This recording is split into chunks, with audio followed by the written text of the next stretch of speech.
आवाज ऐकायला येतोय का? आमच्या गावामध्ये चालू आहे पारायण आणि तिथं ग्रंथ वाचन चालू आहे.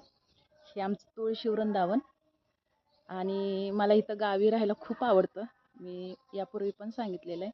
तर त्याचं कारण हे आमच्या घराच्या बाजूला असणारं अंगण, परसबाग आणि त्यामुळं तर आता मी बॅक साईडनं दाखवते. तर ही आहे आमची चूल.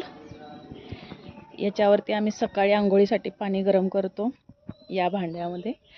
आणि ही चुलीसाठी घर केलेलं आहे पावसाळ्यामध्ये चूल भिजू नये म्हणून. हा आहे आमचा पार. दिवसा जरी असा वाटत असेल तरी संध्याकाळी यावर बसण्याची काही मजा आवरच आहे. रात्रीचं खूप छान वाटतं इथं बसायला. आणि ही आहे आमची परसबाग. तर ही आपण खूप वेळा आता व्हिडिओमध्ये पाहिलेली आहे. तर असं हे आहे आमचं घर आणि त्यामुळे मला इथं राहायला खूप आवडतं. कमेंट करून नक्की सांगा कसं वाटलं.